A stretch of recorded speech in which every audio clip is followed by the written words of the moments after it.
जय Hind everyone. Finally here we have come for the last session of physics. ये जो session है ये आखिरी सेशन होने वाला है फिजिक्स का। इसके बाद पूरी की पूरी फिजिक्स कंप्लीट हो जाएगी। फिजिक्स कंप्लीट करने के बाद I am going to looking forward for chemistry. Chemistry देखेंगे और केमिस्ट्री के बाद हम लोग इंडियन ज्योग्राफी यहाँ पर कंप्लीट करेंगे। केमिस्ट्री ज्यादा नहीं, बस 3 सेशन में पूरी केमिस्ट्री खत्म कर देंगे और 3 सेशन या 2 सेशन में पूरी की पूरी इंडियन ज्योग्राफी खत्म कर देंगे। ठीक है, बहुत ही जल्दी 20 अगस्त तक हमारा पूरा का पूरा सिलेबस यहाँ पर कंप्लीट हो जाएगा। ठीक है, और जितने भी सेशन ले रखे हैं they are very very crucial session. पूरा कंप्लीट सिलेबस जिसको कहा जाता है यहाँ पर वो कंप्लीट करा रखा है। देखो, ये फिजिक्स है, मतलब ओवरऑल आपको दिक्कत काय में आती है। पहली चीज आपको दिक्कत आती है कि भैया हमको बेसिक से समझ में नहीं आता है कि बेसिक्स क्या है, बेसिक कंसेप्ट ही समझ में नहीं आता। तो already I have taken sessions on basic physics, वो सारे आप लोग जाकर देख लेना। उसके साथ में कुछ बेसिक प्रीवियस ईयर क्वेश्चन भी कराए। फिर आता है कि भैया बेसिक तो क्लियर हो गया मगर हमारे को फॉर्मूले याद नहीं हो रहे। तो फॉर्मूले के लिए मैंने कैप्सूल फॉर्मूला सीरीज यहाँ पर चलवाई है, जिसमें 4 सेशन मैंने कंडक्ट करें। 5 से 10 मिनट के वो सेशन है, वहां पर देखकर आप सारे के सारे फॉर्मूले वहां पर कवर कर सकते हो। तीसरी बात यह है कि जितने भी ट्रेंडिंग प्रीवियस ईयर क्वेश्चन है, मतलब जो प्रीवियस ईयर क्वेश्चन अच्छे लेवल के सवाल है, वो आर मतलब उनका जो कंटेंट है, उनका जो कंटेक्स्ट है, they are very very important. तो वो जो जितने भी कंसेप्ट है वो हमें समझ में नहीं आ रहा। तो यहां से क्या करना है, आपको वही चीज दिमाग में रखनी है। ये जो सेशंस है वहां पर मैं क्या करवा रहा हूँ, प्रीवियस ईयर क्वेश्चन। अब भैया इतनी चीजें हो गई हैं। व्हाट अबाउट टेस्ट, यहाँ पर रो एंडी एप्लीकेशन के ऊपर हमने टेस्ट भी कर रखा है। तो इन्हीं सारी चीजों को यदि आप रिवाइज करके जाओगे, मैं सही बता रहा हूं तुमको, तुम्हारे more than to be very honest आपके 20 क्वेश्चन से ज्यादा कहीं नहीं जा रहे। और 20 क्वेश्चन आप लगा लो कितने होते हैं, मतलब 80 से 90 मार्क्स आपके कहीं नहीं जा रहे। जितना लोग मैथ्स की कट ऑफ क्लियर करने के लिए सोचते हैं, उतना सिर्फ आप यहाँ फिजिक्स से उठाकर लेकर चले जाओगे। तो ये वाले सेशन में we are not going to talk about KFC. हाँ, we are going to solve the previous question of heat and thermodynamics and sound and waves. दोनों के हम लोग यहाँ पर कंप्लीट करने वाले हैं, जिससे हमारी पूरी की पूरी चीजें कंप्लीट हो जाएंगी। ठीक है, तो यहाँ पर पहला प्रीवियस क्वेश्चन क्या बोल रहा है, the temperature of a place on a sunny day is 113 in Fahrenheit. Okay, जो टेम्परेचर है वो फ़ारेनहाइट में यहाँ पर कितना दे रखा है, 113 डिग्री। और केल्विन स्केल में कितना होगा। तो देखो यहाँ पर एक ट्रिक है जो कि मैंने बताई थी स्टूडेंट को। क्या करना होता है, जैसे केएफसी होता है ना, केएफसी, इसको हमको क्या लिखना है, ये लिखा है केएफसी, आप इसको लिखो सीएफके। ठीक है, आप सीएफके लिखो, जस्ट उसका उल्टा, ये सी यहाँ कर दिया और के यहाँ कर दिया, बस इतना ही फर्क करा। अब कुछ नहीं करना। सीएफके लिखने के बाद आपको जो वाटर का मेल्टिंग पॉइंट वो यहाँ पर वो सॉरी जो यहाँ पर मेल्टिंग पॉइंट है वाटर का, वो यहाँ पर क्या करना है, माइनस करना है। तो यहाँ पर सेल्सियस में कितना है, 0। फ़ारेनहाइट में कितना है, 32, तो 32 कर दिया। केल्विन में कितना है, 273, तो यहाँ पर आपने 273 डायरेक्ट कर दिया। ठीक है, और यहाँ पर आर। अब नीचे आपको क्या लिखना है, 5954। ये 5 लिखा, ये 9 लिखा, ये 5 लिखा और यहाँ 4 लिख दिया। ये फाइनल आपका फॉर्मूला बन गया कन्वर्जन के लिए। याद कर लेना, बहुत इंपॉर्टेंट है। तो यहाँ पर आप लिखो तो C-0, सी हमने क्या करा था, फिर एफ। ठीक है, F minus 32 is equal to K minus 273। ठीक है, 595 यह जाएगा 595।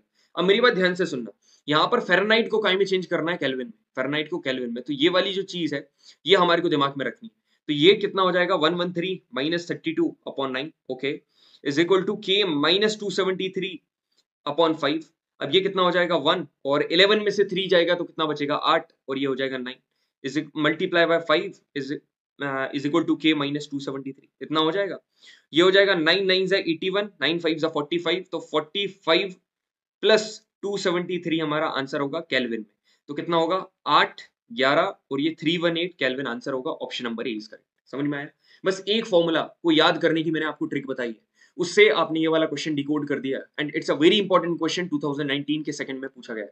इसके बाद अपन करते हैं ये वाला क्वेश्चन। यहाँ पर क्या बोल रहा है कि केल्विन एंड फ़ारेनहाइट थर्मोमीटर, मतलब केल्विन और फ़ारेनहाइट थर्मोमीटर दोनों के दोनों सेम रीडिंग शो कर रहे हैं। What would be the corresponding reading in Celsius, Celsius में इसकी रीडिंग क्या होगी। तो यहां पर आपको यह जानना बहुत जरूरी है कि फ़ारेनहाइट, देखो यहां पर याद रखो, एक बार फ़ारेनहाइट केल्विन के बराबर होगा, एक बार फ़ारेनहाइट सेल्सियस के बराबर होगा। फ़ारेनहाइट सेल्सियस के बराबर कितने डिग्री पर होता है, -40 डिग्री पर होता है। और फ़ारेनहाइट केल्विन के बराबर कब होता है, 574.25 डिग्री पर। याद कैसे करोगे, देखो केल्विन कभी भी नेगेटिव नहीं हो सकता है, तो इसकी वैल्यू पॉजिटिव वाली होगी। और सेल्सियस नेगेटिव हो सकता है, तो -40 डिग्री। ठीक है, एक 574.25 के बराबर होगा और एक बार किसके बराबर होगा, -40 डिग्री के बराबर होगा। ठीक है, I hope it has got clear to you. अब यहां पर देखो, अब यहां पर क्या बोल रहा है, केल्विन एंड फ़ारेनहाइट। तो यहां पर केल्विन, ये केल्विन है और ये फ़ारेनहाइट के बराबर है। तो ये कितने पर है सर, -40 डिग्री पर है।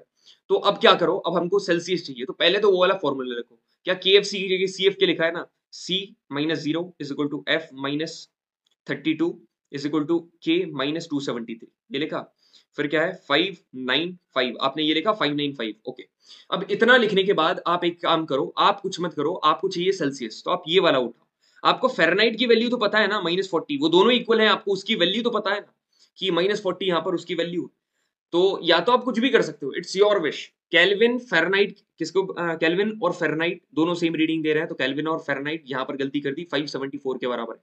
सेल्सियस नहीं, यहाँ पर कितना आएगा 574, 574।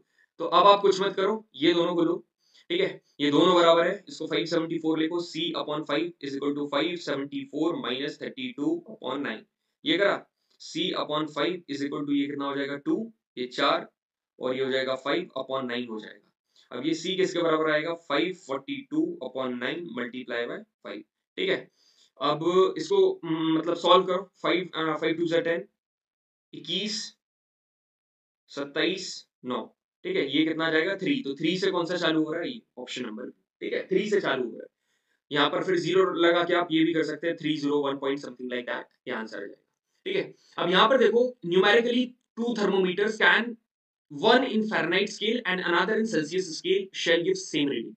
तो देखो ये फ़ारेनहाइट है, ये एक बार सेल्सियस के इक्वल होगा, एक बार केल्विन के इक्वल होगा। सेल्सियस के इक्वल कब होगा, -40 पर, और केल्विन के बराबर कब होगा, 574.25 पर, ठीक है। तो यहाँ पर सेल्सियस के बराबर चाहिए, तो यहाँ पर ए।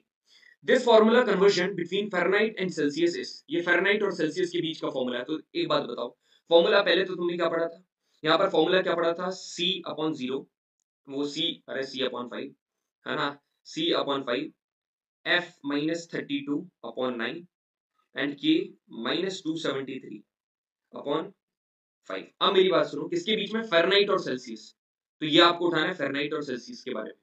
अब फ़ारेनहाइट यहाँ पर इक्वल में, फ़ारेनहाइट एक तरफ है तो फ़ारेनहाइट को एक तरफ रखो, वहां उधर ले जाओ, तो c upon f multiply by 9 है ना, plus 32 is equal to f, ये आ गया।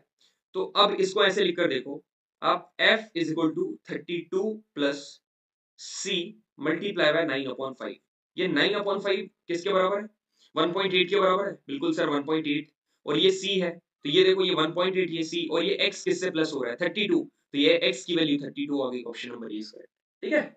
अब आगे बढ़ते हैं, देखो लोएस्ट टेम्परेचर कितना है, लोएस्ट टेम्परेचर कभी भी याद रखना केल्विन नेगेटिव नहीं हो सकता है, तो 0 kelvin is the lowest temperature, और 0 केल्विन पर सेल्सियस की वैल्यू कितनी होती है, -273, कितना, -273 केल्विन, ठीक है, -273 केल्विन। देखो मेरी बात याद रखना, C से जब K करोगे ना, तो आपको क्या करना पड़ेगा, +273 करना पड़ेगा, और जब K से C करोगे तो आपको -273 करना पड़ेगा, याद रखना। अब यहाँ पर मेरी बात सुनो, यहाँ पर क्या बोल रहा है क्वेश्चन कि विच one of the following is the lowest possible temperature, सबसे लोएस्ट पॉसिबल टेम्परेचर क्या है, -273 सेल्सियस, यदि केल्विन में होता तो 0 kelvin.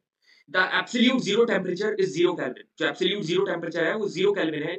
In Celsius unit which of the following is the absolute zero temperature, kelvin में 0 है, तो सेल्सियस में कितना होगा, -273.15, एग्जैक्टली वो कितना होता है, -273.15 डिग्री सेल्सियस, ठीक है। अब आगे बढ़ते हैं, अब यहाँ पर देखो क्वेश्चन का के ऊपर आ रखा है, which one of the following phenomena do heat waves travel along a straight line with the speed of light.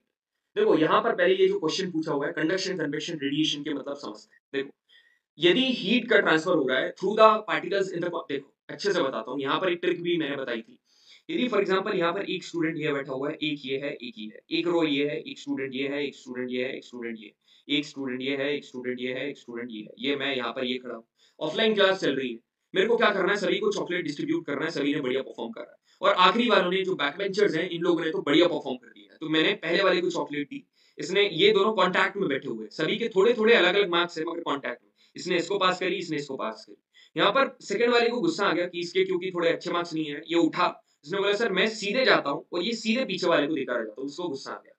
अब यहाँ पर मैंने क्या करा, आखिरी वाले के ये थर्ड रो में इसको बढ़िया मार्क्स आ गए थे, तो मैंने क्या करा, ये ले कैच, इसको सीधा कैच दे दिया। तो मेरी बात सुनो, पहला वाला जो एग्जाम्पल है इसको हम लोग क्या बोलेंगे, इसको बोलेंगे कंडक्शन, सेकंड वाला एग्जाम्पल है इसको बोलेंगे कन्वेक्शन, और जो थर्ड वाला एग्जाम्पल है इसको हम लोग बोलेंगे रेडिएशन। इसमें फर्क क्या है, क्योंकि यहाँ पर जो पार्टिकल्स थे दे वर इन कॉन्टैक्ट, और सभी का अलग अलग मार्क्स से मतलब सभी का अलग अलग क्या था, टेम्परेचर, और पास चॉकलेट नहीं हो रही थी, पास हो रही थी हीट, समझ में आया। यहाँ पर एक मूवमेंट हुआ, यहाँ पर एक स्टूडेंट उठा और देकर आ गया, मतलब यहाँ पर क्या हुआ, बल्क में मूवमेंट हुआ। अब मेरी बात ध्यान से समझना, ये चीज को समझो, conduction is the transfer of heat, जब पार्टिकल्स कॉन्टैक्ट में होंगे, यहाँ पर पार्टिकल्स अपनी पोजीशन को चेंज नहीं करते हैं, दोनों पार्टिकल, जितने भी पार्टिकल्स हैं उनके अनइक्वल टेम्परेचर होगा। कन्वेक्शन मतलब कि बल्क मूवमेंट में जब गैस और लिक्विड में ट्रांसफर ऑफ हीट होती है उसको कन्वेक्शन कहा जाता है। जो ट्रोपोस्फियर की वर्टिकल हीटिंग होती है उसको कन्वेक्शन बोलते हैं। ये चीज को एकदम इन डेप्थ फिजिकल ज्योग्राफी में जो क्लाइमेटोलॉजी वाला पार्ट है उसमें मैंने बहुत बढ़िया तरीके से, एकदम शानदार तरीके से बता रखी है। जाना है तो वहां पर भी देख सकते हो। अब रेडिएशन क्या है? Transfer of heat from one place to another place. देखो, यदि फोटॉन्स के फॉर्म में एक प्लेस से दूसरे प्लेस में यदि हीट का ट्रांसफर हो रहा है बिना किसी मीडियम के, उसको रेडिएशन बोलेंगे। ठीक है, इसको क्या बोलते हैं? लॉन्ग वेव टेरेस्ट्रियल रेडिएशन के फॉर्म में जब ट्रेवल करती है तो उसको रेडिएशन बोलते हैं। आखिरी चीज याद रखना, ये देखो कंडक्शन मोस्टली कहां पर होता है? सॉलिड में। क्यों? क्योंकि पार्टिकल्स पास पास रहते हैं। ठीक है, यहां पर क्योंकि सॉलिड पार्टिकल्स मूव नहीं करते हैं, तो कंडक्शन आप ऐसे बोल सकते हो easily in solid, less easily in liquid, मगर हार्डली इन गैसेस। और कन्वेक्शन जो है ये मोस्टली कहां पर होता है? फ्लूइड में। मोस्टली फ्लूइड में होता है, मगर गैसेस में भी हो सकता है, मगर मोस्टली फ्लूइड में होगा। अब यहाँ पर क्वेश्चन क्या बोल रहा है? यहाँ पर क्वेश्चन है कि इसमें से कौन सा फिनोमेना है? Do heat waves travel along a straight line with the speed of light? Heat waves straight line में ट्रेवल करती हैं with the speed of light, तो ये है थर्मल रेडिएशन। ठीक है, थर्मल रेडिएशन। अब यहाँ पर क्वेश्चन क्या है? एरियल एक्सपेंशन तो ये छोड़ो, ये देखो यहाँ पर क्वेश्चन पूछा हुआ है एनोमैलिस पे। ठीक है, तो पहले ये करते हैं। देखो डेंसिटी का मतलब, यहाँ पर देखो एक चीज बता रहा हूं। देखो यूजुअली क्या होता है, नॉर्मली क्या होता है, जैसे कि यहाँ पर आपको फ्रिज दिख रहा है। ठीक है, यहाँ पर आपको जो आइसक्रीम है यहाँ पर रेफ्रिजरेटर में रखी हुई है। यहाँ पर the ice cream is kept in the refrigerator, but when you see here it has come out of the fridge. ठीक है, here the case is the out of, here is the case of out of the fridge. So if you look at the first case, here you will find that when the temperature is reduced, when the ice cream is in fridge, at that point of time, the volume will, not exactly the volume, the density will also get reduced. Sir, ये क्या बोल दिया आपने? Density का तो कोई फर्क नहीं पड़ेगा। When the temperature get reduced, the volume will also get reduced. ठीक है, याद रखना, टेम्परेचर कम होगा तो वॉल्यूम भी कम हो जाएगा, टेम्परेचर कम होगा तो वॉल्यूम भी कम हो जाएगा। याद रखो, ये देखो टेम्परेचर कम हुआ तो वॉल्यूम भी कम हो जाएगा। मगर यहाँ पर जब टेम्परेचर बढ़ा तो यहाँ पर क्या? वॉल्यूम भी बढ़ जाएगा। यहाँ पर वॉल्यूम बढ़ा, यहाँ पर वॉल्यूम कम हुआ। मेरी बात ध्यान से सुनना, सारे मेरी बात ध्यान से सुनना।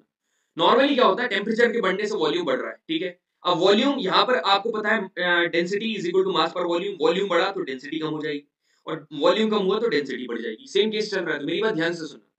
जब 10 डिग्री सेल्सियस से 6 डिग्री सेल्सियस हुआ, है ना, टेम्परेचर कम हुआ, तो सर टेम्परेचर कम हुआ और टेम्परेचर कम होगा तो वॉल्यूम कम होगा, वॉल्यूम कम होगा तो डेंसिटी बढ़ जाएगी। ओके सर, 6 डिग्री सेल्सियस से 4 डिग्री सेल्सियस हुआ, यहां पर से टेम्परेचर कम हुआ तो वॉल्यूम कम हुआ, अब वॉल्यूम कम हुआ तो डेंसिटी बढ़ जाएगी। मगर जब 4 डिग्री सेल्सियस से 0 डिग्री सेल्सियस हुआ तो टेम्परेचर तो कम हुआ, मगर अब टेम्परेचर कम हुआ तो भाई अब बढ़ेगा वॉल्यूम, अब बढ़ेगा वॉल्यूम, अब उल्टा हो जाता है। अब वॉल्यूम बढ़ेगा, अब वॉल्यूम बढ़ा तो क्या? डेंसिटी कम हो जाएगी, है ना। डेंसिटी और वॉल्यूम का रिलेशन तो यूनिवर्सल है, इसमें तो कोई चेंज नहीं आएगा।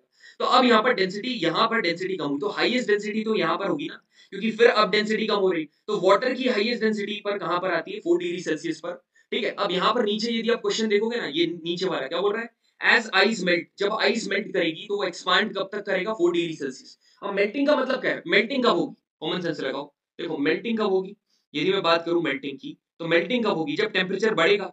Temperature for example 0 degree Celsius पर यहाँ पर आइस है, अब टेम्परेचर मैंने बढ़ा दिया, अब टेम्परेचर मैंने बढ़ा दिया तो यहाँ पर क्या होगा? टेम्परेचर के बढ़ने से अब यहाँ पर क्या होता है? वॉल्यूम बढ़ता है, नहीं, मगर यहाँ पर कम होगा, यहाँ पर उल्टा है, यहाँ पर क्या होगा? कम होगा। अब वॉल्यूम कम होगा, वॉल्यूम कम होगा तो क्या? डेंसिटी बढ़ेगी। तो यहाँ पर क्या लिखा है, नीचे आप यदि पढ़ोगे ना, तो यहाँ पर क्या है? It expand. ठीक है, एक्सपांड करेगा। एक बात बताओ, क्या एक्सपांड कर रहा है क्या? यहाँ तो वॉल्यूम कम हो रहा है सर, ये वॉल्यूम कम हो रहा है, एक्सपांड नहीं कर रहा। वॉल्यूम बढ़ता तो एक्सपांड होता। यहाँ पर क्वेश्चन में क्या पूछ रहा है? नॉट करेक्ट स्टेटमेंट कौन सी है? Option number is correct. यहाँ पर ऊपर वाला सवाल बोल रहा है density of water at atmospheric pressure.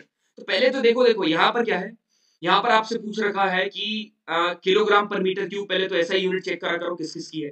अब 1000 पर पूछा हुआ है, ठीक है, 1000 पर, तो अभी मैंने बताया 4 डिग्री सेल्सियस पर कितनी होगी? 1000 होगी ना, क्योंकि जो हाईएस्ट है वो कहां पर? 4 डिग्री सेल्सियस पर होगी, तो option number A is correct. ठीक है, अब यहाँ पर देखो, the temperature at which solid melts to become liquid, solid से क्या बनता है? लिक्विड बनता है। एट एटमॉस्फेरिक प्रेशर उसको मेल्टिंग पॉइंट कहा जाता है। अब ये जो मेल्टिंग पॉइंट है सॉलिड का, ये क्या बताता है? ये बताता है कि उसके इंटरमॉलिक्यूलर फोर्स ऑफ अट्रैक्शन की ताकत कितनी, strength of intermolecular force of attraction. ठीक है, strength of the intermolecular forces of attraction. Clear है? बिल्कुल सर क्लियर। अब आगे बढ़ते हैं, heat capacity and specific capacity के क्वेश्चन करेंगे। यहाँ पर क्वेश्चन क्या बोल रहा है? The specific latent heat of vaporization of a substance is the quantity of heat needed to change unit of mass. देखो पहले अपन इसके बारे में बात कर लेते हैं। देखो मैं तुमको एक सीधी बात बता रहा हूँ, ठीक है, इसका मास अलग है, इसका मास क्या है? फॉर एग्जांपल x, है ना, और इसका मास क्या है भाई, इसका ज्यादा है, मतलब x प्लस वाई, इसका x प्लस वाई ज्यादा है, ठीक है। अब मास जो है ना, तो हीट कैपेसिटी का मतलब क्या है, इसका टेम्परेचर चेंज करने के लिए कितनी हीट रिक्वायर्ड है। तो यहां पर जो हीट कैपेसिटी है ना, हीट कैपेसिटी इसकी अलग होगी, ठीक है, इसकी अलग होगी और इसकी अलग होगी। जो हीट कैपेसिटी है इसकी अलग होगी और इसकी अलग होगी। फॉर एग्जांपल इसकी ए है तो इसकी क्या होगी, बी होगी। क्यों? क्योंकि हीट कैपेसिटी डिपेंड करती है मास के ऊपर। ये काय के ऊपर डिपेंड करती है, मास के ऊपर डिपेंड करती है। और ये जो स्पेसिफिक हीट है ये मास के ऊपर डिपेंड नहीं करती है, याद रखना। टेम्परेचर के ऊपर दोनों ही डिपेंड नहीं करती है, नेचर के ऊपर दोनों ही डिपेंड करती है, ठीक है, दोनों ही डिपेंड करती है। अब ये होता क्या है, सुनो मेरी बात। हीट कैपेसिटी, कितना amount of heat is required to raise the temperature of a body by unit degree. Unit degree से, है ना, यूनिट डिग्री का यदि आपको कोई बॉडी का टेम्परेचर बढ़ाना है तो कितना अमाउंट ऑफ हीट रिक्वायर्ड है, इसको क्या बोलेंगे, हीट कैपेसिटी। ये क्या होता है, S is equal to Q upon change in T, ठीक है, ये होता है S is equal to Q upon change in T. अब यूनिट क्या है इसकी, जूल पर कूलम, आपको पता है। आप सुनो, यहां पर क्या जाता है, स्पेसिफिक हीट। यहां पर बोल रहा, देखो स्पेसिफिक हीट मैं मान रहा हूं मास के ऊपर डिपेंड नहीं करती, मगर इसके फॉर्मूले में मास आएगा, ऐसा है, मगर डिनोमिनेटर में आएगा the amount of heat required to raise the temperature of a body of mass 1 unit. तो याद रखना, स्पेसिफिक हीट के फॉर्मूले में मास आता है, मगर ये मास के ऊपर डिपेंड नहीं करती। बस कैसे लिख देना, जैसे Q upon change in T लिखा ना, यहाँ M चेंज इन टी आ जाएगा। क्वेश्चन करें, यहाँ पर क्वेश्चन देखो, क्वेश्चन क्या पूछ रहा है कि specific latent heat of vapour. देखो वेपराइजेशन का मतलब तो मैंने बताया ना, वेपर, वेपर का मतलब क्या है, जो लिक्विड है ये काय में चेंज होना, ये चेंज होना वेपर में, मतलब गैस में। अब without a change of temperature या विदाउट चेंज ऑफ टेम्परेचर, है ना। देखो कितने अमाउंट ऑफ एनर्जी, यहाँ पर लेटेंट की बात चल रही है, कभी भी लेटेंट की बात चलेंगे ना, लेटेंट एक ऐसी चीज है, देखो लेटेंट का क्वेश्चन में करवाऊंगा। देखो लेटेंट एनर्जी तब लगती है, लेटेंट जब भी लगेगी उस केस में जो टेम्परेचर है वो क्या रहता है, कांस्टेंट रहता है। टेम्परेचर क्या रहता है, कांस्टेंट। तो liquid to vapour without a change of temperature, answer है बी वाला। अभी मैं बस 2 मिनट बाद आपको नीचे बहुत बढ़िया तरीके से बता दूंगा, लेटेंट हीट का अलग ही टॉपिक है। यहाँ पर क्वेश्चन क्या बोल रहा है, what is the mass of material whose specific heat. तो पहले Q इज इक्वल टू क्या है, नहीं Q नहीं भाई, हाँ S, ठीक है, S is equal to Q upon M change in T, यही फॉर्मूला है। यहाँ पर देखो जो ऊपर मैंने आपको बताया था, Q M change in T. अब यहाँ पर वो क्या पूछ रहा है, यहाँ पर बोल रहा है कि आपको मास यहाँ पर दे रखा है कितना, हुज स्पेसिफिक हीट आपको कितनी दे रखी है, 400 जूल, ठीक है। और यहाँ पर दे रखा है राइज इन टेम्परेचर 15 से 25 डिग्री सेल्सियस। तो आपको मास फाइंड करना है, ये चीज फाइंड करनी है। तो मेरी बात सुनो, स्पेसिफिक हीट आपको कितनी दे रखी है, 400। आपको क्यू दे रखा है कितना, क्यू दे रखा है आपको हीट रिसीव जितनी हुई है वो कितनी, 20,000 जूल। तो यहाँ पर आप उसको 20,000 लिख दो। अब नीचे मास कितना दे रखा है, मास आपको फाइंड करना है। और चेंज इन टेम्परेचर कितना है, 10 है। तो ये एक दो, ये एक दो से कैंसिल, ये कितना हो जाएगा, 2 2 जा 4 2 10 2 1 जा 2 2 5 जा 10। तो m की वैल्यू क्या आ जाएगी, 5 kg। यहाँ पर ऑप्शन नंबर डी। यहाँ पर क्वेश्चन क्या बोल रहा है, thermal capacity of a body काय के ऊपर डिपेंड करती है। थर्मल कैपेसिटी मतलब हीट कैपेसिटी, मास के ऊपर डिपेंड करती है ना, तो ऑप्शन नंबर ए सर। यहाँ पर बोल रहा है स्पेसिफिक हीट के रिगार्डिंग कौन कौन सी स्टेटमेंट करेक्ट है। It depends upon mass and shape of the body, नहीं मास के ऊपर डिपेंड नहीं करती। It depends upon temperature, temperature के ऊपर तो दोनों ही डिपेंड नहीं करती, ओनली टू इज करेक्ट, ठीक है। लेटेंट हीट, अब देखो लेटेंट हीट क्या होता है। देखो लेटेंट हीट छुपी हुई हीट, लेटेंट का मतलब होता है हिडन, है ना। मैंने आपको बताया है केमिस्ट्री में कितनी बार बताया, कोई भी एक मतलब कोई भी एक सॉलिड है, जब सॉलिड मतलब यदि अपन बात करें 0 डिग्री सेल्सियस पर, 0 डिग्री सेल्सियस पर दोनों स्टेट एग्जिस्ट करती है, सॉलिड भी करती है और लिक्विड भी करती है। मतलब आइस भी करता है और यहाँ पर लिक्विड भी करता है। तो सर टेम्परेचर तो कांस्टेंट है, फिर आइस लिक्विड में चेंज कैसे होता है। आइस लिक्विड में चेंज होता है काय की वजह से, लेटेंट हीट की वजह से। लेटेंट हीट होती है जब कोई भी सब्सटेंस की स्टेट में चेंज आता है कांस्टेंट टेम्परेचर पर, उस टाइम पर हीट या तो रिलीज होगी या तो एब्सॉर्ब होगी, ठीक है। यहाँ पर लेटेंट हीट मास, टेम्परेचर और वॉल्यूम के ऊपर डिपेंड नहीं करती, ठीक है। Latent heat does not depend upon mass, temperature and volume. इसका फॉर्मूला है amount of heat release upon mass, so L is equal to Q upon M, है ना। तो कितनी अमाउंट ऑफ एनर्जी रिलीज हुई है, एब्सॉर्ब करा अपॉन मास, ठीक है। अब यहाँ पर देखो क्वेश्चन क्या पूछ रहा है कि which of the following statement about latent heat for a given substance is are correct. It is fixed at given temperature, हाँ जी फिक्स होती है। It depends upon temperature, नहीं। सेकंड काय में आ रहा है, इसमें आ रहा है, ये गलत है। It is independent of the temperature and volume, बिल्कुल ये सही है। It depends, डिपेंड नहीं करेगी। तो 1 and 3 ऑप्शन आर करेक्ट। यहाँ पर क्या बोल रहा है, the part of curve that is practically horizontal due to. अब एक बात बताओ, ये हॉरिजॉन्टल है मतलब ये यहाँ पर टेम्परेचर कांस्टेंट है। अब आप खुद सोचो टेम्परेचर कांस्टेंट मतलब कि क्या, लेटेंट हीट होगी। तो ये क्या बता रहा है, latent heat. The amount of heat required to change a liquid to gas without any change in temperature, मतलब लिक्विड को गैस में चेंज करना है तो ये क्या हो जाएगा, लेटेंट हीट ऑफ वेपराइजेशन, अभी ऊपर बताया था। अब यहाँ पर देखो ये बॉटल वगैरह तो आपने देखी होगी, यूज भी करी होगी। याद रखना इसका जो वैक्यूम है ना, यहाँ पर क्या दो चीजों का यूज करा जाता है। एक होता है वैक्यूम, मतलब यहाँ पर जो इसके अंदर ये छोटी बॉटल है और इसके बीच में ये जो काला कलर का एरिया दिख रहा है ना, ये है भाई वैक्यूम, इसको बोलेंगे वैक्यूम। और इसके ऊपर जो की जाती है कोटिंग, इसको बोलेंगे सिल्वर कोटिंग। ठीक है, वैक्यूम इसलिए करा जाता है ताकि इसकी जो हीट का, यहाँ पर क्या होता है देखो, ये बॉटल का यूज इसलिए करता है ताकि हीट ट्रांसफर ना हो, और हीट ट्रांसफर हो सकती है कंडक्शन से, ठीक, हीट ट्रांसफर हो सकती है कन्वेक्शन से, और heat can also be transfer with the help of radiation, मतलब रेडिएशन की मदद से भी हीट ट्रांसफर हो सकती है। ताकि कंडक्शन और कन्वेक्शन से ना हो तो यहाँ पर वैक्यूम बना दिया जाता है। पार्टिकल्स ही नहीं रहेंगे तो कंडक्शन और कन्वेक्शन कैसे होगा, मगर बिना पार्टिकल्स के भी चेंज हो सकता है, मतलब बिना पार्टिकल की भी वहां पर हीट आ सकती है रेडिएशन के थ्रू। तो रेडिएशन के लिए यहाँ पर क्या सिल्वर सरफेस वहां पर बना दिया जाता है। अब यहाँ पर देखो, यहाँ पर क्या बोल रहा है, which one of the following statement regarding thermoflask is not correct. ठीक है, the wall of flask are separated by vacuum and made of glass which is poor conductor of heat, ये तो सही है। the glass walls themselves have shiny surface, बिल्कुल सही है। the surface of inner wall radiates good amount of heat, मतलब जो surface है ना इनर वॉल का वो हीट रेडिएट करता है, अच्छा गर्म करेगा। और जो आउटर वॉल है वो क्या करती, हीट एनर्जी को एब्जॉर्ब करती फ्रॉम द इनर वॉल। ये किसने कहा भाई, ये गलत है, मतलब ये स्टेटमेंट गलत है और ये ऑप्शन सही। Which of the following statement is not correct, कौन सी स्टेटमेंट सही नहीं है।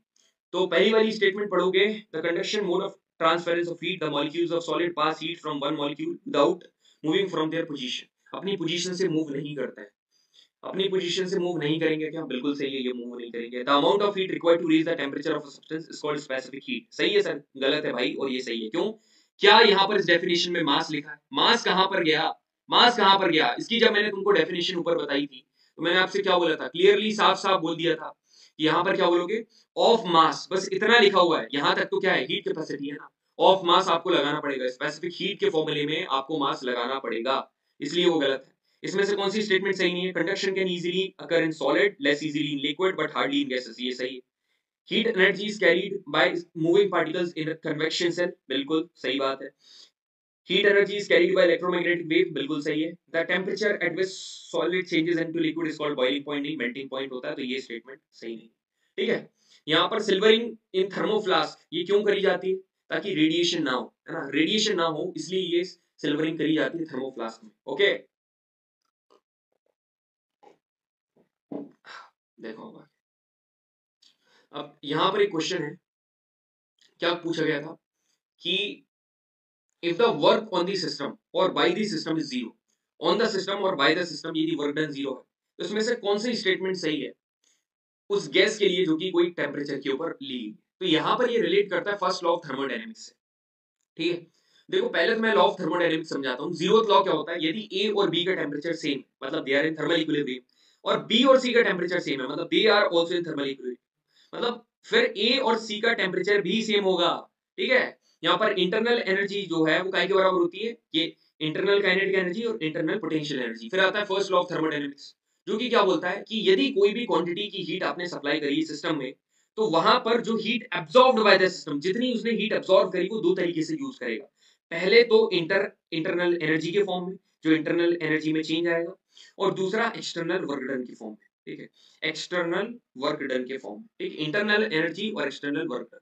तो मेरी बात सुनो, if the work done on the system और by the system is zero, ठीक है, यदि वर्क डन जीरो है, यदि ये जीरो है तो पूरी की पूरी energy change in internal energy खा गया होगा ना। सो चेंज, तो कहां पर गई energy, change in internal energy is less than heat energy, change in internal energy is equal to flow in heat. बिल्कुल, देखो जो जितनी भी चेंज इन एनर्जी है ना वो काय के बराबर है, फ्लो ऑफ हीट इन, जितनी भी हीट एब्सॉर्ब करी उसके बराबर कितना है, चेंज इन हीट एनर्जी। क्यों, क्योंकि देखो ये हमारा Q है, यहाँ पर देखो ये Q किसके बराबर है, U और W, U और W के बराबर है। यहाँ पर इंटरनल एनर्जी को U लिखा और W, जब वर्क डन ये जीरो है तो ये दोनों इक्वल होंगे ना, तो change in energy is equal to flow of heat, तो option number A is correct. ठीक है, सारी चीजें क्लियर हो गई यहाँ पर हीट एंड थर्मोडायनेमिक्स की। किसी को भी बेसिक से पढ़ना है, एकदम एकदम बेसिक से पढ़ना है हीट एंड थर्मोडायनेमिक्स, बेसिक वाला सेशन डाला हुआ है, जाकर देख लेना। ठीक है, अब करते हैं साउंड एंड वेव्स के क्वेश्चन सीधे। ठीक है, यहाँ पर साउंड एंड वेव्स के क्वेश्चन आप सीधे देखो, कौन सा क्वेश्चन नंबर 63। यहाँ पर क्या बोल रहा है, which one of the following statements about sound is not correct. ठीक है, इसमें से कौन सी स्टेटमेंट है, देखो क्वेश्चन नंबर कौन सा, ये विच one of the following statement about sound is not correct. Sound travels at speed slower then that of light, है ना। साउंड बिल्कुल भाई, साउंड की जो स्पीड है वो लाइट की स्पीड से कई गुना धीमी है, बिल्कुल धीमी है, सभी को पता है, ठीक है। साउंड की स्पीड कितनी है एयर में, 330 मीटर पर सेकेंड, लाइट की स्पीड ज्यादा है, 3 into 10 to the power 8। जो साउंड या ट्रांसवर्स वेव है या लॉन्जिट्यूडनल वेव है, ठीक है। अब यहाँ पर मेरी बात सुनना ध्यान से, ठीक है। ये वेव क्या होती है, इनके बारे में पढ़ते हैं अपन, है ना। पहले वेव की क्लैरिफिकेशन कर लेते हैं कि वेव होता क्या। यहाँ पर वेव देखो तुम लोग, ठीक है। दो प्रकार की वेव होती है, एक होती है मैकेनिकल वेव और दूसरी होती है इलेक्ट्रोमैग्नेटिक वेव। मैकेनिकल वेव वो वेव होती है जिनको मीडियम की रिक्वायरमेंट होती है, और इलेक्ट्रोमैग्नेटिक वेव वो होती है जिनको मीडियम की रिक्वायरमेंट नहीं होती। देखो एकदम बढ़िया, मैं आपको ग्राफ बना के बता रहा हूँ, पूरी चीजें यहाँ से समझ लेना। मैकेनिकल वेव दो प्रकार की होती है, एक लॉन्जिट्यूडनल और एक ट्रांसवर्स। लॉन्जिट्यूडनल जैसे कि साउंड, और ट्रांसवर्स जैसे कि लाइट। अब मेरी बात ध्यान से सुनना, साउंड वेव जो है वो टू एंड फ्रो मोशन करती है, मतलब यहाँ पर जो पार्टिकल्स के वाइब्रेशन का डायरेक्शन है वो होता है वेव के डायरेक्शन के पैरेलल। और ट्रांसवर्स के केस में यहाँ पर जो पार्टिकल्स का मूवमेंट है वो कैसा होता है, अप डाउन, ऊपर नीचे, ऊपर नीचे। यहाँ पर कैसा होता है, अप डाउन, ठीक है, परपेंडिकुलर होता है to the direction of the wave.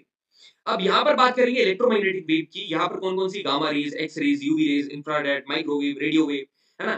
तो यहाँ पर क्या होता है, आगे जितना आगे जाएंगे इसकी वेवलेंथ बढ़ेगी, फ्रीक्वेंसी कम होगी और एनर्जी कम होगी। इसको याद कैसे करना है, ये जी एक्स यू एम आर, जी से गामा रेज, एक्स से एक्स रेज, यूवी से यूवी रेज, आई से इंफ्रारेड, एम से माइक्रोवेव और आर से रेडिएशन, ठीक है, आर से रेडियो वेव। तो इतनी क्लैरिटी आपको मिल गई है। अब यहाँ पर वो वाला क्वेश्चन क्या बोल रहा है, क्वेश्चन तो यहाँ पर साउंड वेव्स क्या है, लॉन्जिट्यूडनल वेव्स है ना, तो यहाँ पर ऑप्शन नंबर 20 करेक्ट, क्योंकि यहाँ पर बता रखा है transverse wave. Now look at the question number 62, क्या बोल रहा है, which of the following statement is not correct regarding travel of sound wave. Sound wave can travel through water, sound wave can travel through air, sound wave can travel through steel. देखो sound wave कौन सी wave है, longitudinal wave, बिल्कुल sir, और mechanical wave है। तो हर एक mechanical wave को travel करने के लिए मीडियम की जरूरत पड़ती है, मगर ऑप्शन नंबर डी में क्या लिखा हुआ है, sound wave can travel through vacuum, vacuum मतलब नो मीडियम, तो ये वाली स्टेटमेंट गलत है, ठीक है। अब यहाँ पर क्वेश्चन नंबर आप कौन सा देखो, now look at the question number 59, ठीक है। क्या बोल रहा है, which of the following are the characteristic of electromagnetic wave. Electromagnetic wave elastic wave है, नहीं है। Electromagnetic wave non elastic wave है, they are not elastic waves. They can also move in vacuum, बिल्कुल सर, वैक्यूम में move कर सकती हैं। Electro में, अरे लाइट देखो भाई, सन से लेकर अर्थ तक आती है, और सन से अर्थ के बीच में स्पेस है जो कि वैक्यूम है, मगर आती तो है ना। They have electric and magnetic component, बिल्कुल, कल ही मैग्नेटिक फील्ड करवा रहा था तब उसमें पोलराइजेशन का कांसेप्ट आपको बताया था, ये भी सही है। They move with a speed equal to 3 lakh metre per second, क्या ऐसा है, 3 lakh metre per second, 3 lakh metre per second, तो 3 इंटू किसकी बात चल रही है यहाँ पर, 10 to the power 8 metre per second, है ना। और इसमें चाहिए 8 जीरो, 3 लाख, और इसमें 8 जीरो, लाख में 5 जीरो होता है, तो ये गलत है, 2 एंड 3 स्टेटमेंट आ, ठीक है। अब इसके बाद कौन सा क्वेश्चन दिखाऊं मैं आपको, क्वेश्चन नंबर तुम लोग देखो ये वाला 52, which of the following statement about electromagnetic waves, sound waves and water waves are correct। क्या ये लोग रिफ्लेक्शन करती, देखो ये चीज तो तुम बताना भाई, है ना, ये चीज दिमाग लगाना। Electromagnetic wave, sound wave and water wave के रिगार्डिंग कौन सी चीज सही है, रिफ्लेक्शन करती हैं क्या, एनर्जी कैरी करती हैं क्या, देख ही लो भाई, ठीक है। दे एग्जिबिट रिफ्लेक्शन, हाँ जी करती हैं। दे कैरी एनर्जी, बिल्कुल कैरी करती हैं। प्रेशर होता है, बिल्कुल होता है, प्रेशर भी होता है। क्या वैक्यूम में ट्रेवल करती हैं, बिल्कुल करती हैं, ठीक है। देखो पहली बात तो फोर्थ वाला सही है ना, इलेक्ट्रोमैग्नेटिक वेव्स जो है ना, नहीं पहली बात तो साउंड है, देखो कैसे करना है, मेरी बात सुनो। यहाँ पर साउंड वेव भी यहाँ पर जिक्र करा है, साउंड वेव भी लिखा हुआ है। क्या वैक्यूम में साउंड वेव ट्रेवल करेगा, तो फोर्थ तो आंसर होगा नहीं, ठीक है, ये तो आंसर होगा नहीं।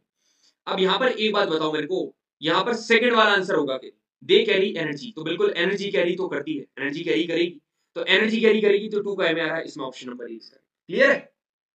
तो 52 तुम्हारा क्लियर हो गया, 53 वाला नहीं है। उसके बाद तुम्हारे को कौन सा क्वेश्चन बताना है भाई, 68 क्वेश्चन देखो, ठीक है, सारे क्वेश्चन करवा दूंगा। यहाँ पर न्यूमेरिकल है, ठीक है। अब ये न्यूमेरिकल को करने की मैं कुछ टिप्स बताता हूँ आपको, बढ़िया सी टिप्स देता हूँ, ठीक है। उसके बाद ये क्वेश्चन सॉल्व करना आपके लिए बहुत आसान हो जाएगा। यहाँ पर देखो, देखो कुछ कैरेक्टरिस्टिक होती है, वेवलेंथ मतलब वेव की लेंथ, ठीक है। दो कंसेक्यूटिव क्रेस्ट और या फिर दो कंसेक्यूटिव ट्रफ के बीच में कितना डिस्टेंस है, उसको क्या बोलते हैं, वेवलेंथ। इसको डिनोट करते हैं लैम्डा से, एसआई यूनिट है मीटर। फ्रीक्वेंसी मतलब कितनी वेव प्रोड्यूस हो रही है एक सेकंड में, मतलब number of waves per second. Number of compression और number of rarefaction passed in 1 second, ठीक है। यहाँ पर देखो, मैं करवा दो प्रीवियस ईयर क्वेश्चन रहा हूं, मगर क्या मेरा अंदर से मन नहीं मानता है, मैं बता देता हूँ चीजें, ये लो ऐश करो, देख लो, पढ़ लो, ठीक है। अब यहाँ पर देखो, फ्रीक्वेंसी को डिनोट करते हैं न्यू से, इसकी एसआई यूनिट है हर्ट्ज। एक हर्ट्ज मतलब एक वाइब्रेशन पर second. Bigger unit of frequency is kilohertz, एक चीज होती है टाइम पीरियड, मतलब एक वाइब्रेशन कंप्लीट करने में जितना टाइम लग रहा है उसको टाइम पीरियड बोलते हैं। यहाँ पर जो फ्रीक्वेंसी होती है ये 1/t के बराबर होती है, मतलब 1 time period, inverse of time period. Amplitude होता है मैक्सिमम हाइट, ठीक है, maximum displacement of the particle उसकी ओरिजिनल अनडिस्टर्ब्ड पोजीशन से, इसकी एसआई यूनिट है मीटर, ठीक है। अब यहाँ पर मेरी बात ध्यान से सुनो, मैं एक बढ़िया सी ट्रिक बता रहा हूँ, है ना। देखो यहाँ पर जो मैं लिख रहा हूँ एकदम ध्यान से सुनना मेरी बात, जो मैं लिख रहा हूँ वो देखो। Sir speed is equal to distance upon होता है, ये पूरी दुनिया जानती है, डिस्टेंस अपॉन टाइम होता है, बिल्कुल सर, ठीक है, डिस्टेंस अपॉन टाइम होता है। अब यहाँ पर स्पीड अपन वेव की लिख रहे हैं तो ये क्या होगी, स्पीड ऑफ द वेव। और डिस्टेंस क्या होता है, डिस्टेंस यहाँ पर वेवलेंथ होती है ना। तो अब एक काम कर रहे हो सर, आप लिख दो इसको स्पीड, स्पीड को v से डिनोट कर दो, डिस्टेंस को लैम्डा से डिनोट कर दो, इसको टाइम से डिनोट कर दो। इसको आप ऐसे भी लिख सकते हो, multiply by 1/t, 1/t frequency के बराबर है।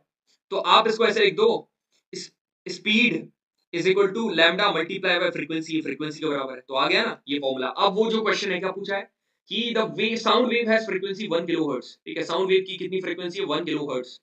तो यहाँ पर आपको फ्रीक्वेंसी कितनी गिवन है, 1 किलोहर्ट्ज फ्रीक्वेंसी आपको गिवन है। यहाँ पर ऑरेंज कलर से मैं लिख रहा हूँ, नहीं रेड कलर से, 1000 हर्ट्ज गिवन है ना, 1 किलोहर्ट्ज मतलब 1000 हर्ट्ज। फिर क्या बोल रहा है कि वेवलेंथ 50 सेंटीमीटर, और वेवलेंथ जो है वो कितनी गिवन है, 50 सेंटीमीटर, मतलब 50/100 मीटर, इतनी वेवलेंथ गिवन है। ऐसा यूनिट में ही लिखना होता है भाई। अब बोल रहा है कि how long will it travel to, how long will it take to travel 1 kilometre, 1 kilometre travel करने के लिए कितना समय लगेगा, 1 किलोमीटर, ठीक है, 1 किलोमीटर ट्रेवल करने के लिए उसको टाइम कितना लगेगा, है ना, हमको टाइम बताना है। तो यहाँ पर क्या है, पहले आप फॉर्मूला देखो, speed is equal to distance upon time, मतलब स्पीड इज इक्वल टू ये मल्टीप्लाई बाय यहाँ पर क्या हो जाएगा, फ्रीक्वेंसी। ये फॉर्मूला है, बिल्कुल सर ये फॉर्मूला है, अभी आपने बताया। तो यहाँ पर स्पीड कितनी आ जाएगी, 50/100 मल्टीप्लाई बाय 1000, ठीक है, ये एक जीरो से एक जीरो कैंसिल, एक जीरो से एक जीरो कैंसिल, तो स्पीड यहाँ पर कितनी हो जाएगी, 500 मीटर पर सेकेंड। अब देखो, अब आपको क्या चाहिए, टाइम चाहिए, और यहाँ पर वेवलेंथ भी गिवन है। तो अब क्या करना है, आपको कुछ नहीं करना है, वापस से फॉर्मूला लिखो, वापस से फॉर्मूला क्या लिखना है, speed is equal to distance upon time, ठीक है। फिर क्या आ जाएगा, speed is equal to wavelength upon time. आपको क्या टाइम फाइंड करना है, तो टाइम उधर जाएगा, तो अब फॉर्मूला क्या बन जाएगा, आपको स्पीड है इज इक्वल टू फ्रीक्वेंसी है, ठीक है, फ्रीक्वेंसी है, टाइम आपको गिवन है, वेवलेंथ मल्टीप्लाई बाय टाइम, ठीक है, ये कितना हो जाएगा, वेवलेंथ मल्टीप्लाई बाय टाइम, ठीक है। अब यहाँ पर क्या हो जाएगा, यार तुमको समझ में नहीं आ रहा होगा ऐसे करके, मैं तुमको क्लीन स्लाइड में बताता हूँ, ठीक है, तुम्हारे को क्लीन स्लाइड में बताता हूँ, ठीक है, ध्यान से सुनना। ये क्लीन स्लाइड में बता रहा हूँ, सारी चीजें बहुत अच्छे तरीके से बता रहा हूँ, ठीक है। एक यहाँ पर देखो, हीट एंड थर्मोडायनेमिक्स की स्लाइड में करवा के बताता हूँ, ठीक है। यहाँ पर देखो, आपको चीजें क्या क्या गिवन है, पहले गिवन है 1 किलो हर्ट्ज फ्रीक्वेंसी, ठीक है सर, यहाँ पर 1 किलो हर्ट्ज फ्रीक्वेंसी गिवन है, फ्रीक्वेंसी इज गिवन है 1000 हर्ट्ज, ठीक है। फिर आपको क्या गिवन है, वेवलेंथ 50 सेंटीमीटर, वेवलेंथ कितनी, 50 सेंटीमीटर, ठीक है, मतलब 50 सेंटीमीटर मतलब 50/100 मीटर, ठीक है। उसके बाद क्या गिवन है, उसके बाद गिवन है how long will it travel, how long it will take to travel 1 kilometre, ठीक है। टाइम आपको निकालना है, किलोमीटर में दिया है, मतलब नई वाली वेवलेंथ कितनी दी है, 1 किलोमीटर मतलब 1000 मीटर। तो क्या करो, यहां से आपको पता है speed is equal to distance upon time, ठीक है। यहाँ पर क्या होता है, इस स्पीड को, अब डिस्टेंस को वेवलेंथ लिख दो, है ना, इसको 1 अपॉन टाइम लिख दो, ठीक है। अब ये speed is equal to distance, इसको फ्रीक्वेंसी लिख दो। यहाँ पर आपको स्पीड मिल जाएगी कितना, 50/100 मल्टीप्लाई बाय 1000, ठीक है, ये इससे ये कैंसिल, इससे ये कैंसिल, और 500 यहाँ पर स्पीड मिल गई, ठीक है। तो अब यहाँ पर आपने देखा आपको स्पीड भी मिल गई 500। अब क्या करना है, आप वैल्यू डालो, ये जो फॉर्मूला है अब वापस से पुट कर दो, ये वाला फॉर्मूला यहाँ पर वापस से 500 is equal to 1000 upon time, ये उधर जाएगा, ये 1 और ये पूरा 2, टाइम कितना आ जाएगा, 2 सेकंड। बढ़िया भाई, मैं यदि अपना बेस्ट नहीं दूं ना तो मेरे को मजा नहीं आता है पढ़ाने में, ठीक, ऑप्शन नंबर डी। अब समझ में आ गया होगा आपको भी। एक और न्यूमेरिकल मैं आपको सॉल्व करवाता हूँ, ये वाला क्वेश्चन देखो, ठीक है, ये वाला क्वेश्चन देखो 39, यहाँ पर 39 क्वेश्चन क्या बोल रहा है, अल्ट्रासोनिक वेव की फ्रीक्वेंसी 3 × 10⁵ हर्ट्ज दे रखी है, ठीक है, 3 × 10⁵ हर्ट्ज आपको दे रखी है, कितना, 3 × 10⁵, तो frequency is equal to 3 × 10⁵ hertz, ठीक है। अब क्या बोल रहा है आगे कि are pass through medium where speed of sound 10 times the air, मतलब साउंड की स्पीड 10 टाइम्स दी एयर है और एयर की 300 है, तो साउंड की स्पीड कितनी होगी भाई, है ना, 10 टाइम्स द ईयर मतलब 10 टाइम्स 10 मतलब 10 मल्टीप्लाई बाय 300, 10 मल्टीप्लाई बाय 300। अब क्या फाइंड करने को बोल रहा है कि आपको वेवलेंथ बताना है। यार क्या इजी क्वेश्चन है, वेवलेंथ बताना है। आपको पता है v इज इक्वल टू ये मल्टीप्लाई बाय फ्रीक्वेंसी होता है। आपको ये चाहिए तो v अपॉन f ये हो जाएगा। तो v कितना है 10 मल्टीप्लाई बाय 300 अपन हो जाएगा 10 multiply by 10 to the power 5, ये कितना हो जाएगा 100। ये 3 जीरो है तो 3 जीरो ऊपर जाएंगे तो ये कितना हो जाएगा 1 2 3, नीचे कितना है 5, 1 2 3 4 5, 3 से ये 3 कैंसिल तो 1 अपॉन 100। अब ये काय में है, ये चीज काय में है मीटर में, मगर ऑप्शन सेंटीमीटर में गिवन है। तो 1 मीटर में कितना भाई ये 2, ठीक है ये 2, तो यहाँ पर कितना 100 होगा तो ये कितना आ जाएगा 1 आंसर। यहाँ पर देखो ये 1 आंसर, ठीक है। अब ये तुम्हारा न्यूमेरिकल वाला पैटर्न भी करवा दिया है। अब क्वेश्चन नंबर कौन सा देखो, क्वेश्चन नंबर देखो ये 44 क्या बोल रहा है, the speed of a body that has match number more than 1। देखो मैं आपको एक चीज बता रहा हूँ, मतलब यहाँ पर क्या शॉक वेव होती है, ठीक है शॉक वेव्स होती है। शॉक वेव्स क्या होती है मैं तुमको बता रहा हूँ। शॉक वेव्स ऐसी वेव्स होती हैं, ठीक है शॉक वेव्स ऐसी वेव्स होती हैं जब कोई भी ऑब्जेक्ट की velocity is greater than the velocity of sound, ठीक है साउंड की वेलोसिटी से ज्यादा है तो उसको हम लोग क्या बोलेंगे, उसको शॉक वेव्स बोलेंगे, ठीक है इसको शॉक वेव्स बोलेंगे। अब जो सुपरसोनिक वेव है ना, सुपरसोनिक वेव्स है, कोई भी सुपरसोनिक वेव्स है, इसकी वेलोसिटी को मेजर काय में करा जाता है मैच नंबर। अब मैच नंबर सुनना, व्हेन ये जो मैच नंबर है, ये मैच नंबर किसके बराबर होता है, मैच नंबर का फॉर्मूला है इज इक्वल टू जो सोर्स की वेलोसिटी, वेलोसिटी ऑफ सोर्स, ठीक है velocity of source upon velocity of sound, source upon sound की वेलोसिटी। अब ध्यान से सुनना, यदि सुपरसोनिक, ये जो सुपरसोनिक है, सुपरसोनिक जो है इसका जो मैच नंबर होता है वो 1 से ज्यादा रहता है, ठीक है। सब सोनिक जो होती है इसका जो मैच नंबर होता है वो 1 से कम होता है। और जो हाइपर है मतलब सबसे ज्यादा, इसका मैच नंबर रहता है 5 से ज्यादा।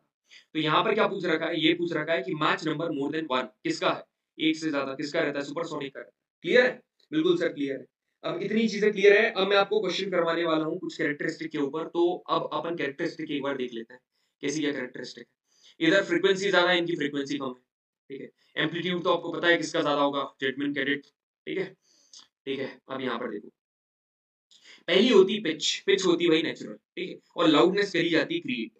पिच डिपेंड करती फ्रीक्वेंसी के ऊपर, ज्यादा मतलब ज्यादा फ्रीक्वेंसी मतलब शिल्ड वॉइस, कम फ्रीक्वेंसी मतलब डीप वॉइस। लाउडनेस डिपेंड करती है एम्पलीट्यूड के ऊपर, ज्यादा एम्पलीट्यूड लाउड वॉइस, कम एम्पलीट्यूड सॉफ्ट वॉइस। अब यहाँ पर क्वेश्चन देखो, क्वेश्चन कौन सा पूछ रहा है भाई, क्वेश्चन के ऊपर आओ आप। क्वेश्चन नंबर ये देखो, question number 61, loudness of sound depends upon, sound की लाउडनेस का है एम्पलीट्यूड के ऊपर डिपेंड करती है। Yes sir.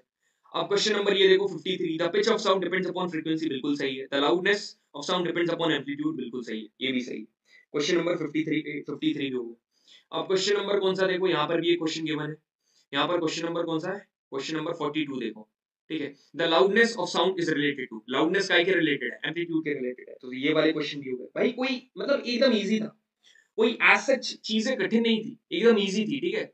सारी चीजें क्लियर हो गई होंगी आपको। अब यहाँ पर देखो क्या बोल रहा है, 20 डिग्री सेल्सियस पर speed of the sound of the water is. देखो मैं आपको बता रहा हूँ, साउंड की जो स्पीड है ना वो अलग अलग स्टेट में अलग अलग होती है, अलग अलग मीडियम में अलग अलग होती है। कैसे, देखो नेचर ऑफ मटेरियल के ऊपर डिपेंड करती है। सॉलिड में सबसे ज्यादा होगी, उससे कम लिक्विड के ऊपर। देखो बेसिकली साउंड की स्पीड 3 चीजों के ऊपर डिपेंड करती है, एक नेचर ऑफ मटेरियल के ऊपर, दूसरी टेम्परेचर के ऊपर, तीसरी ह्यूमिडिटी ऑफ एयर के ऊपर। मटेरियल की बात करेंगे तो सबसे ज्यादा सॉलिड में होती है, उससे कम लिक्विड में होती है, उससे कम गैस में होती है। टेम्परेचर की बात करेंगे तो जितना ज्यादा टेम्परेचर उतना ज्यादा स्पीड ऑफ साउंड, और यदि ह्यूमिडिटी की बात करेंगे जितना ज्यादा ह्यूमिड एयर उतनी उतनी ज्यादा साउंड की स्पीड। तो अब यहाँ पर क्वेश्चन क्या पूछ रहा है कि अब यहाँ पर देखो, यहाँ पर मैं बता रहा हूँ यूजुअली जो सॉलिड है ना, सॉलिड में गैसेस में कितना होता है 330 मीटर पर सेकंड, आपको तो पता है एयर में। लिक्विड में कितना होगा, लिक्विड में होगा 1500 मीटर पर सेकंड, और सॉलिड में कितना होगा लगभग 5000 मीटर पर सेकंड, ये एवरेज है। तो यहाँ पर कहेगा 20 डिग्री सेल्सियस पर लिक्विड है, और लिक्विड है तो कितना होगा, लिक्विड पर 1500 मीटर पर सेकंड होगा, ठीक है। लिक्विड इतना क्लियर हो गया होगा आपको। अब इसके बाद अपन करते हैं 64 क्वेश्चन, ठीक है, सारे क्वेश्चन करवाऊंगा, डोंट वरी। अब यहाँ पर देखो इस चीज को क्या कहा जाता है, जब ना साउंड बड़े से हॉल में परसिस्ट करे, है ना, परसिस्ट करे बड़े से हॉल में, कोई ऑडिटोरियम में बार बार रिफ्लेक्शन, उसको कहा जाता है रिवर्बरेशन। इसको यहाँ पर सिर्फ टेल सुनाई देती है, ठीक है। इसको ठीक करने के लिए कर्टन्स, फर्नीचर, कारपेट वगैरह रखाए जाते हैं। और एको क्या होता है, एको में पूरा साउंड सुनाई दिया जाएगा। मगर इसमें कहानी ऐसी है, इसका मिनिमम डिस्टेंस कितना होना चाहिए 17.2 मीटर, मिनिमम इतना होना चाहिए, और मिनिमम टाइम इंटरवल होता है 0.1 सेकंड। तो यहाँ पर आपसे क्वेश्चन क्या पूछ रहा है, क्वेश्चन पूछ रहा है a sound created in a big hall persist because of the repeated reflection. इन रिपीटेड रिफ्लेक्शन को क्या कहा जाता है, इन रिपीटेड रिफ्लेक्शन को कहा जाता है रिवर्बरेशन। इनको हम लोग क्या बोलते हैं, reverberation. Option number A is correct. ठीक है, अब देखो कौन सा क्वेश्चन 55 है ना, सारे क्वेश्चन फ्रीक्वेंसी ऑफ अल्ट्रासाउंड। देखो बेसिकली क्या होता है, मैं तुमको बता रहा हूं। ह्यूमन सुनने की, देखो 20 हर्ट्स और 20,000 हर्ट्स, ठीक है, 20,000 हर्ट्स, 20,000 हर्ट्स से कम जितना भी साउंड है उसको इंफ्रासाउंड कहा जाता है। और 20, देखो 20 हर्ट्स से कम है उसको इंफ्रासाउंड बोलेंगे, 20,000 हर्ट्स से ज्यादा को अल्ट्रासाउंड बोलेंगे। और जो ह्यूमन ऑडिबल रेंज है, ह्यूमन ऑडिबल रेंज वो कितनी है, 20 हर्ट्स से 20,000 हर्ट्स के बीच में। तो यहाँ पर देखो क्वेश्चन क्या पूछ रखा है, क्वेश्चन आपसे पूछ रहा है, क्वेश्चन नंबर है कौन सा, पहले मेरे को वो देखने दो। क्वेश्चन नंबर है 55, frequency of ultrasound wave. Ultrasound wave की कितनी है, अल्ट्रासाउंड वेव की ग्रेटर है 20,000 हर्ट्ज से ज्यादा है, ठीक है, 55 का डी। अब क्वेश्चन नंबर यहाँ पर देखो कौन सा 50, क्या बोल रहा है, ह्यूमन ईयर्स की सेंसिटिव रेंज क्या है, तो 20 हर्ट्ज से 20,000 हर्ट्ज, ऑप्शन नंबर 20 करेक्ट है। इसके बाद क्वेश्चन नंबर देखो, देखो कितने इजी सवाल है, सारे सवाल तुम कर पा रहे हो। देखो यहाँ पर जनरली पता क्या होता है, मतलब जो बैट है, जैसे कि ये जैसे बैट है, ये आपको काले कलर की यहाँ पर बैट क्लियरली दिख रही होगी, ये बैट जैसे कि इस डायरेक्शन में मूव कर रही है, आगे गई आगे गई, यहाँ पर इसने अल्ट्रासाउंड वेव प्रोड्यूस करी, और जैसे ही वो वेव रिफ्लेक्ट होकर आई, ये समझ गई कि यहाँ पर वॉल है और ये यहाँ पर टर्न लेगी, ये ऐसा होता है इनके साथ। तो बैट यहाँ पर अल्ट्रासाउंड वेव्स की वजह से अपना रास्ता बनाती है रात में, ठीक है। अब 36, sound waves are similar to the waves, ये 36 नहीं 38, which among the following waves bat use. देखो बैट वाला सवाल वापस से आया है, कौन कहता है सवाल रिपीट नहीं होता है, इसका आंसर है अल्ट्रासोनिक वेव्स, सभी को पता है भाई, ठीक है। अब 33 वाला देखो, 33 में क्या पूछ रखा है, सोनार। सोनार कौन यूज करते हैं, नेविगेटर यूज करते हैं, क्यों, साउंड एंड नेविगेशन रेंजिंग, इसका मतलब यही होता है। अब सोनार क्या होता है, यहाँ पर देखो सोनार क्या होता है, साउंड नेविगेशन रेंजिंग। यहाँ पर क्या होता है, यहाँ पर सिग्नल्स भेजे जाते हैं, ठीक है, सिग्नल्स नीचे भेजे जाएंगे ताकि आपको सी की डेप्थ के बारे में पता चल सके, या फिर बीच में कोई ऑब्स्टिकल आ रहा है उसके बारे में पता चल सके, ठीक है। यहाँ पर ट्रांसमीटर्स लगे होते हैं, रिसीवर्स लगे होते हैं। इसके बाद सोनार भी हो गया, मोस्टली टॉपिक्स कंप्लीट हो गए।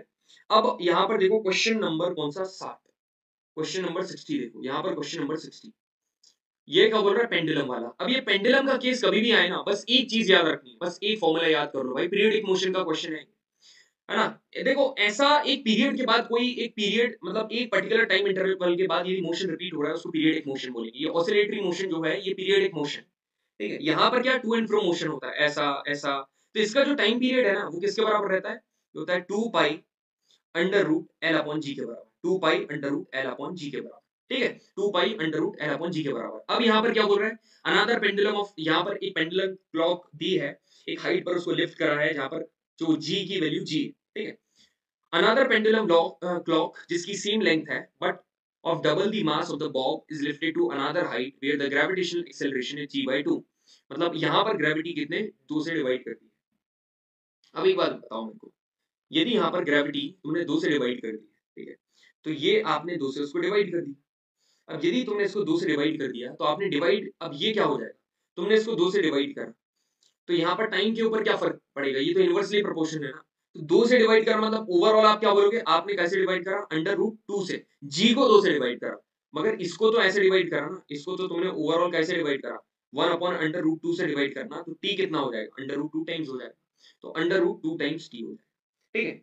इसके बाद क्वेश्चन देखो इसका कौन सा, ये वाला 49 क्वेश्चन देखो, if t is the time interval for an oscillating pendulum which one of the following statement is not correct, the motion repeats after time t only once। क्या एक बार बताओ, एक बार वो ऐसे जाएगा बस, उसके बाद एक ही बार होता है क्या, ओनली वंस होता है, नहीं भाई बार बार होता है, ठीक है। उसके बाद क्वेश्चन नंबर 35 देखो, क्या बोल रहा है, if the length of the pendulum is being increased by 4 fold. अब लेंथ बढ़ा दी 4 फोल्ड से, अब यदि लेंथ 4 फोल्ड से बढ़ा दी तो 4 अंडर रूट 4 किसके बराबर आ जाएगा, अंडर रूट 4 2 के बराबर है, तो टाइम इंटरवल कितने से इंक्रीज हो जाएगा, 2 से इंक्रीज हो जाएगा, तो यहाँ पर क्या आ जाएगा, factor of 2, option number D इसका, ठीक है। लगभग सारे सवाल करवा दिए मैंने, सारे के सारे सवाल आपको करवा दिए। अब यहाँ पर देखो ये बाकी ये बचे हुए सवाल ये सारे आते हैं, सब आते हैं, ठीक है। अब यहाँ पर ये वाला क्वेश्चन देखो, आखिरी वाला ये वाला, इसका भी मैं क्वेश्चन करवाता हूँ। देखो ये बीट पता क्या होता है, beat is a phenomena that occur when frequencies of two harmonic waves are. देखो बीट पता ऐसे साउंड जिनकी मतलब ऐसा साउंड प्रोड्यूस हो रहा है जिनकी फ्रीक्वेंसी लगभग सेम और बार बार रिपीटेटिव साउंड प्रोड्यूस हो रहा है, नियरली सेम, उसको बीट्स बोलते हैं, ठीक है। अब यहाँ पर 67 क्वेश्चन देखो क्या बोल रहा है, simple harmonic motion. Simple harmonic motion मैं तुमको अच्छे से बताता हूँ, देखो सिंपल हार्मोनिक मोशन होता क्या है। सिंपल हार्मोनिक मोशन की कहानी ऐसी है, ये ऐसे प्रकार का पीरियोडिक ऑसिलेटरी मोशन होता है जहां पर जो रिस्टोरिंग फोर्स है ना। अब मेरी बात सुनो, ये फॉर एग्जांपल ये बना दी मैंने स्प्रिंग, ये है, ठीक है, ये मैंने बनाई स्प्रिंग, ये ध्यान से देखना, ये बनाई स्प्रिंग, ठीक है, और यहाँ पर मैंने एक ऑब्जेक्ट को रखा, मैंने इसको खींच दिया इधर, और ये यहाँ पर खींचकर यहाँ पर आ गई, ठीक है, खींचकर मैंने इसको यहाँ तक कर दिया। तो ये क्या है, जब खींचकर मैंने इसको यहाँ तक कर दिया ना, तो अब क्या होगा, डिस्प्लेसमेंट किस डायरेक्शन में हुआ सर, डिस्प्लेसमेंट इस डायरेक्शन में हुआ। मगर यहाँ पर ये जो चीज है मीन पोजीशन पूरी कोशिश करेगी इसको वापस रिस्टोर करने के लिए, कहां पर, इस डायरेक्शन में, ठीक है, इसके जस्ट इधर वाले डायरेक्शन में। तो अब मेरी बात ध्यान से सुनना, यहाँ पर क्या है, एक टाइप ऑफ पीरियोडिक और ऑसिलेटरी मोशन जहां पर जो रीस्टोरिंग फोर्स है काय के ऊपर लगता है, मूविंग ऑब्जेक्ट के ऊपर, और ये जो रीस्टोरिंग फोर्स है it is directly proportional to the displacement, ठीक है, मगर act toward the mean position, जो इसकी मेन पोजीशन है, इसलिए यहां पर माइनस, मतलब मेन पोजीशन तो ऑपोजिट डायरेक्शन में है ना। तो अब यहां पर सवाल क्या बोल रहा है, बोल रहा है कि पहला ऑप्शन है force acting is directly proportional to the displacement from its mean position and is in the same direction. नहीं, force acting is directly proportional to the displacement जी from the and is in the opposite direction. तो कौन से opposite direction में, ये एकदम सही है, ऑप्शन नंबर 6, मतलब ऑप्शन नंबर 20 है, ठीक है। तो लगभग, ठीक है, पूरे जितने भी कठिन प्रीवियस क्वेश्चन थे सारे के सारे यहाँ पर रंगोरंग करवा दिए मैंने आपको, ठीक है। यहाँ पर पूरे में आपको कलर्ड दिख रहा होगा। तो यहाँ पर हमारा साउंड वेव भी बढ़िया तरीके से कंप्लीट हो गया। देखो जिसको एकदम बेसिक से पढ़ना है ना, बेसिक वाली सीरीज भी, ठीक है, बेसिक वाली सीरीज भी है, तो यहाँ पर हमारी पूरी की पूरी फिजिक्स कंप्लीट हो गई, एकदम सारी चीजें मैंने यहाँ पर कंप्लीट करवा दी। इंजॉय करो, पूरी की पूरी सीरीज को अच्छे से देखो। यदि आपका सिलेबस कंप्लीट है तो यहाँ पर आप रिवीजन भी बहुत अच्छे से कर सकते हो, ठीक है। सो इसके बाद हम लोग फिजिक्स, इसके बाद फिजिक्स कंप्लीट करने के बाद हम लोग केमिस्ट्री लेकर आएंगे, 3 सेशन में पूरी केमिस्ट्री कंप्लीट करवा देंगे। So thank you very much, जय हिंद।